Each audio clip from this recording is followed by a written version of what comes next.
Лосенок впервые начал изучать новые территории, которые раньше не видел. Его мать водила его по безопасным местам, вдали от оживленных трасс и мчащихся на полной скорости машин, несущих угрозу. И вдали от свежих делянок, где странные двуногие существа шумят и валят многолетние сосны и ели. На молодое животное, только недавно вышедшее из-под родительской опеки, хотело изучить все на свете. Тем более, эта зима выдалась, голодные звери уже опустошили земли, на которых обычно зимовали. Некоторые отправились на другой склон гор, другие остались перерывать снег в поисках мха, а молодого лося решил попытать счастье на некогда запретных территориях. Он осторожно ступал по снежному насту, проламывая тонкую корку льда своим большим весом. Уже через пару часов ходьбы животному повезло, он обнаружил огромный старый пень, полностью заросший мхом. До еды пришлось добираться, разрывая мордой снег, но оно того стоило. Лось тут же принялся за еду, недоумевая, почему никто из сородичей даже не попытался пройтись в этом направлении. Ведь здесь спокойно можно утолить голод. На улице стояла солнечная морозная погода, в лесу слышалось поскрипывание деревьев и пение птиц, ничто не вызывало тревогу. Поэтому лесной житель расслабился. Обглодав пенек, лось отправился дальше. Вскоре он заметил странные металлические штуки, это были огромные автомобили. Странные конструкции. Животное остановилось и уже хотело бежать обратно в чащу, но вокруг было спокойно и тихо, людей не было видно. А транспорт стоял абсолютно неподвижно. Лось решил, что не будет подходить к странным страшным штукам, но обойдет их по кругу и посмотрит, что к чему рядом. Он с удивлением увидел огромную поляну. Совсем недавно тут были деревья, о чем говорили пни на каждом шагу. Зверь удивленно оглядывался, не понимая, куда делись деревья. Вскоре он обнаружил очищенные от ветвей и распиленные на одинаковые огромные куски стволы. Бревна лежали в большой яме. На одном из краев углубления возвышались жуткие металлические штуки людей. У одной из них лось даже видел огромную механическую лапу. Лось уже собирался уйти подальше от странного места, как вдруг он разглядел в куче стволов один, полностью поросший мхом. Есть все еще хотелось, а тут прямо перед носом лежало вкуснейшее угощение. И идти далеко было не нужно. Животное внимательно всмотрелось в технику. Металл выглядел неживым, не двигался, не издавал никаких звуков. Поэтому лось решил рискнуть. Он подошел к краю ямы и ступил на крутой склон. Копыта тут же поскользнулись на промерзлой земле. Огромная туша зверя кубарем покатилась вниз. Лось больно ударился спиной о деревья и тут же подскочил на ноги. Он с испугом озирался по сторонам. Однако вокруг было все так же тихо. Постепенно громила успокоился, аккуратно пробрался к зарослям мха и принялся за еду.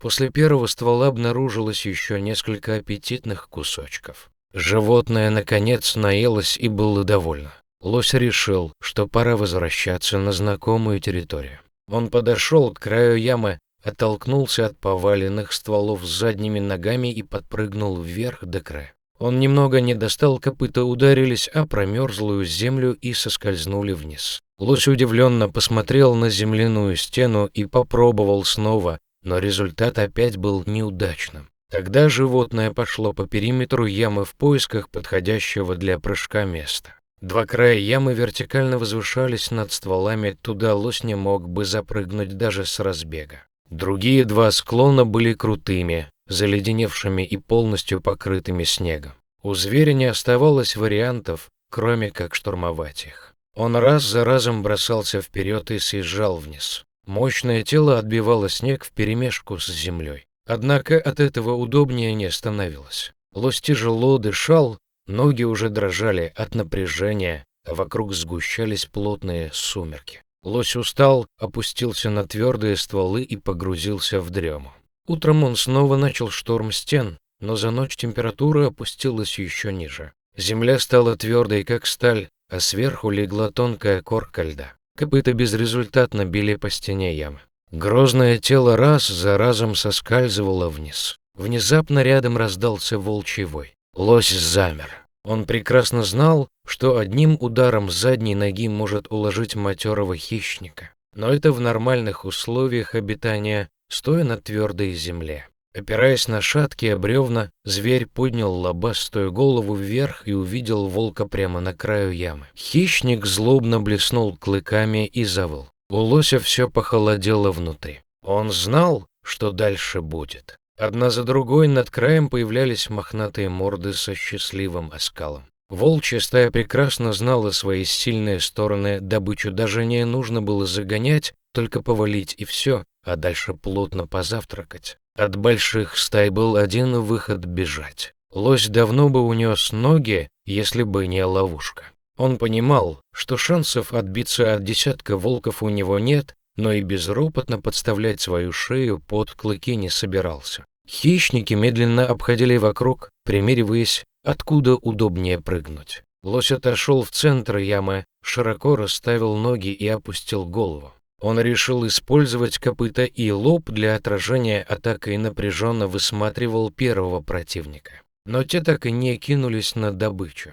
Они внезапно замерли, настороженно подняли уши. В глазах больше не плескалось предвкушение, теперь там поселилась нервозность и страх. Животные несколько секунд постояли статуями, а потом беззвучно растворились в лесу. Лось недоуменно завертел головой. Он не понимал, что могло отпугнуть хищника. Вскоре его уши уловили то, что так насторожило волка в звуке автомобилей. Они приближались сюда, к вырубке, наполняя лес грубым чужеродным грохотом двигателей, треском ветвей под колесами, человеческими разговорами и смехом. Это было пострашнее волков. Лось встречал пару раз двуногих, но мама всегда быстро уводила от них подальше. Как-то, будучи маленьким лосенком, он увидел, как на другом берегу реки двое людей с длинными палками преследовали взрослую самку. Раздался грохот, из палок вырвалось облачко дыма. Лосиха упала и больше не шевелилась. Тогда зверь решил, что будет избегать людей любыми возможными способами. Но теперь оказался в ловушке. Они, предсказуемые, страшные двуногие, приближались все быстрее. Лось в отчаянии заметался по бревнам, грозя переломать себе ноги. Тем временем люди приехали на работу. Сегодня по плану была погрузка подготовленного леса на фуры и отправка на лесопилку. Мужчины весело переговаривались, топая по снегу к крупной технике, оставленной на поляне на ночевку. Кто-то из работников заглянул в яму и встретился взглядом с до смерти перепуганным животным. На диковинку пришли посмотреть все люди. Громко обсуждали зверя, тыкали в него пальцами, размахивали руками. Каждое движение жутко пугало лося. Он забился в дальний угол и с ужасом смотрел на мужчин. Наконец-то животному стало понятно, почему остальные жители не забегают в эту часть леса. Тут расхаживали те, кого боялись даже волки, самые жуткие хищники планеты. Выглядели нелепо в своих ярких больших съемных шкурах, но от этого они не становились безопаснее. Мужчины закончили разговор и принялись за активные действия. Один из них забрался внутрь металлического монстра и запустил его. Машина зарычала, загремела, дернулась и плавно подкатила к краю ямы. Если лось думал, что до этого момента ему было страшно, то он крупно ошибался. Механический монстр с гулом высунул лапу с остальной клешней и потянулся вниз к бревнам. Животное тут же бросилось подальше от машины, но оказалось, та не тянулась к зверю. Лапа подхватила несколько стволов и свалила их к наиболее пологому краю. Получившееся слабо можно было назвать лестницей, но люди честно старались облегчить лосю жизнь. Машина поспешно отъехала подальше. Все замерли. Мужчины ждали, пока зверь сообразит, что к чему, и поспешит на волю.